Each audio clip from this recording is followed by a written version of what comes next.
Hello everyone, I'm Cassandra. And I'm Mom. And this is Millennial Mom, and in today's video we are here not to recap, but to talk about our top moments of Power Book 2 Ghost Exceeding Expectations. So if you haven't watched the episode, make sure you go do that now. So let's get into our moments.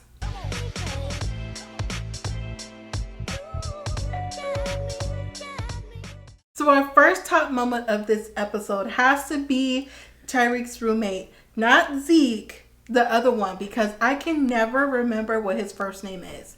But in this episode, we sure got to know what his last name is, and he is a Weston, and clearly that name has a lot of weight on campus. It does, because you know what? When he invited Tyreek to that party, and it got out of hand and the cops were called, his brother went to the door and it was like, what do you want? No, we can have a party as loud as you want. And then he got into the police. Next thing you know, here he comes. Braden. That's his name. He just hit me. Yeah, he's like, you know what? Don't mind me. That was my brother. He doesn't know what's going on. And the lady was like, well, you're going to have to break it up anyway. She goes, I don't think so. I'm Braden Weston. She's like, a Weston? Yes. Like the auditorium in the swimming pool. I was like, who is this boy right here? Who is he? He tried to make it seem like, you know, he was somewhat like Tyreek, having to climb his way up. But clearly he's either someone rich, a donor's son, somebody special and important. And I really am interested to see what's going to happen next with him and Tyreek, because he wants to get back in the game. Oh, yeah. And I'm just like, I don't know. And Tyreek was in the background going, okay. He saw something. He saw something. Our next top moment for this episode brings back to our recap in the first episode when we saw Mary and the police officer have an interaction. Not Mary as in Mary J. Blige, even though that's who it is. It's Monet, her character. Well, Mary Monet. When she had the interaction with the police officer last episode, we saw that something was off there. Something weren't clean. So in this episode, when we saw them sleeping together, I was kind of surprised. I was too. I didn't think they were an item, but the police officer was like, yeah, so we should make this exclusive. She's like, no, that's not what I want to do. And you know what? With all that, I thought maybe he was on her team somehow. But I don't know what the police officer's agenda is. That's true.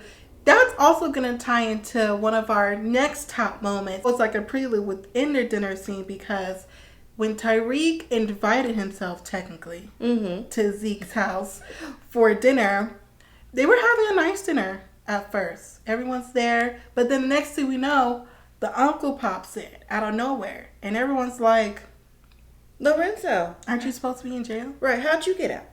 He's like, oh, I got out early for good release or something. Everybody around the table was like, we don't believe that. So when that happened, Monet basically cleared up the table and told one person to go over here. Kane, you take Tyreek home, and we'll just handle it from there. So I thought it was interesting that basically Kane took Tyreek home to pressure Tyreek. Yeah, and that didn't go down, because as soon as he got out the car, he's trying to talk to Tyreek. Tyreek peeped game on him. Was like, look, I know your uncle's a snitch. You don't have to tell me nothing, because I know what's going on. Y'all could trust me. If you don't think you can, you can. But don't try to run this on me. I already know what I'm doing. And Kane didn't have nothing to say. He was kind of like, what? Like, how you know? Right. Who's this kid? Right. And if anything, if Mary, a.k.a. Monet, is the queen pin, how come she didn't do her research on who Tyreek was before any of this was happening? Unlike Tyreek, who already did his research, because we already know he's shady and grimy and trying to get to his cash by any means necessary.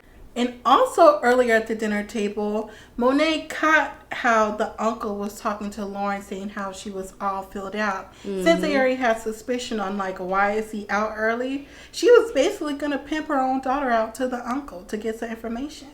I mean, I guess she had to do what she had to do because she wanted to know. Is that an excuse? No. Would you do that to me? No, I wouldn't. But she's the queen pin and they have different dealings. But she's trying to figure out how he got out early. And if he had eyes for Lauren, which she knew Lauren probably wasn't going to follow through. Lauren was going to follow through because she seems like she is with it. And we saw that in another scene. But when Kane came back, he told his mom and Lauren, like, look, Tyreek already figured out that he's a snitch. And they were like, yeah, we kind of figured that out too. But, like, how is he getting to this? Like, how is he getting to this conclusion of all this stuff? You know what else is interesting? Later on, Lauren goes visits Tyreek. And that seemed to be out the blue because when she knocked at that door, Tyreek's like, oh, hey, well, Zeke is not here. She's like, I didn't come for Zeke. I came for you. He's like, oh, really?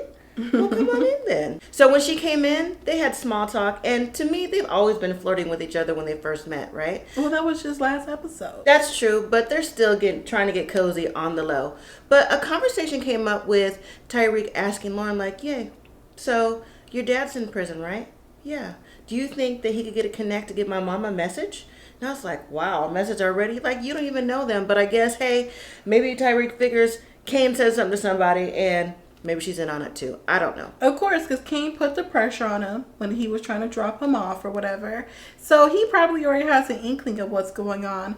They eventually should investigate him. They should already did that the first time, but that's just me. So once again, it's just leverage for each other. So once Tyreek passed the message, she agreed. She came home and was like, Mom, guess what? Tyreek gave me this message to get to his mom to put something in the book for Connect. And Monet was like, oh, really? So, see, she's starting to think that Tyreek is somebody. She just needs to figure out who. And when she does, I just want to know if they're going to be allies.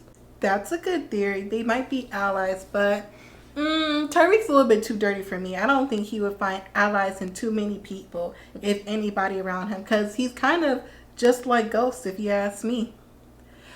But at the end of their scene, we see the cops show back up to the house with papers to let them know that the uncle was a snitch. But of course, a little too late. He was like, well, what do you expect me to do? But that wasn't even the most important part of the scene. The most important part was Kane driving by and seeing that police car at his house. So he already knows something is up with him and his mom. He didn't just see the police car. He actually saw the police go in the house. Like, what's he doing going in the house? So, yeah, that will be something when he comes home. And you think he's going to say something to his mom? I don't think he's going to say anything to his mom, but I can see him maybe distancing himself a little bit from his mom because they already know they don't work with cops or the ops. So it's like, why are you doing this? And you didn't even tell me about it, because they seem like they have a really close bond with, him killing people and she wiping blood off his face. So our next top moment is McLean, and now we have his investigator. His investigator thinks that he should drop the case with Tasha because she thinks that Tasha as well as Tyreek are lying. And there's something more with this, like a political motive that's going on. And he doesn't want to drop the case because he knows that there's got to be more that's going on than these charges that Sachs has brought up. And they basically try to pinpoint, like, maybe it's something around Sachs. And I'm like, yes. Right. It is around Sachs and not Tommy, who they tried to blame. I'm just like, Tommy should have just killed the whole family off and went about his business. No, he wouldn't have killed the kids. So while they're discussing the case, they decide they want to bring it up in front of the judge because they're like, this can't be true. Like, there's got to be something else going on.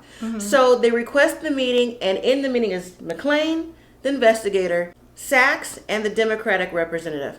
And they're telling the judge, like, this can't be true. Like, these charges have got to be trumped up because Tasha's not a queen pin. She's blaming Tommy Egan, and we know that's not true. So we want these charges reduced or dropped. And Sachs is trying to say, nope, she did it. We can prove it. He's like, you can't prove it. So the judge says, well, McLean, what are you going to do about it? He goes, well, we have a witness. It's the DA. Sullivan. Yeah. So once the DA gets in there, Sachs is nervous, and she goes on to corroborate the story that, Tasha did say it was Tommy Egan. They know that it wasn't Tasha just by the evidence, and not saying she was coerced, but she was suggested to have these other charges brought against Tasha on the benefit of Saxe. That, and she was blindsided by Saxe because when he handed her the paper last episode, we did see her have like a look on her face, but I kind of thought that, she was in on it. But of course, Saxe always playing dirty, not by the book. Right. Does his own thing. But then Saxe has a rebuttal witness. Blanca. Of all people, I thought we were done with you the last series. Exactly. I was like, wow. Well, once Blanca got in, she was answering questions. She was trying to get a little bit further, and it was like, yes or no, yes or no. So everything she was saying was yes to this, yes to that, which made Saxe's case look like it was going good or the way they wanted to go. So the charges still remained. But once Saxe left the room, Blanca told McClain, an investigator, take it to trial. Saxe is a dirty dog. But see, I don't even feel bad for Blanca 100% because Blanca knew that he was playing dirty later on, and she went with it because she was trying to take down Ghost. So really, Blanca, this is your fault too. And our last moment for this episode has to be the funeral scene because a lot of people kept saying they still think Ghost is alive. And I was like, impossible. He can't still be alive because he was the worst character and he needed to die. I disagree. I was tired of him. But before we even get into all that, what led up to who was going to speak at the funeral, first, Tyreek didn't want to speak at all because, he's the one who did it. And he didn't have any good things to say about his father. Mm-hmm. But he was kind of coerced and pressured by Stern, as always. Like, look, it's a business deal. It's a business transaction, I'm going to be all right. But are you going to be all right?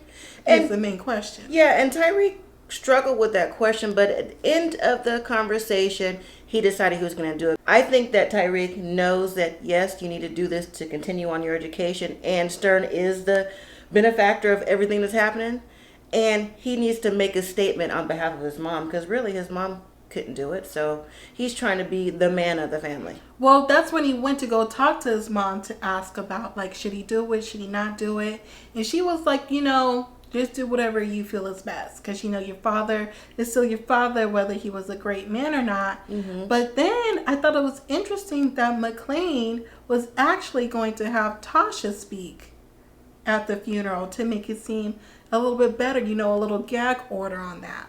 Yeah, the whole thing was try to make Ghost look bad on one end, but Stern wanted things to make Ghost look good. So it was a back and forth thing. So I guess Investigator was kind of right. This is political in some ways. Mm-hmm. Until Saxe put the big X on that. Like, nope, she can't speak at all. I'm like, Saxe, I am just waiting for you. The day that you go down the way you should have last season. Yes, exactly. Mm-hmm. Like last season.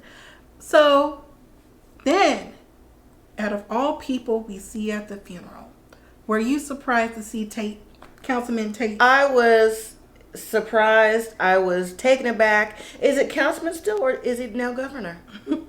Well, it doesn't really matter. He was at the funeral, but then he also volunteered to speak, and I was like, if he is gonna speak, he is just gonna make everything go down south even more. So instead of Tate giving the speech, he ended up being a pallbearer. I was like, Lord, what else is he gonna do here?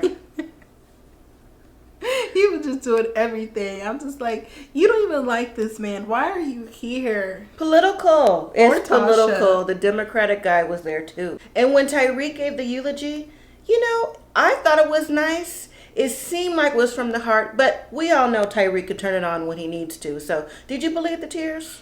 You know what? I am not a big Tyreek fan, but I think I believed him like 90%.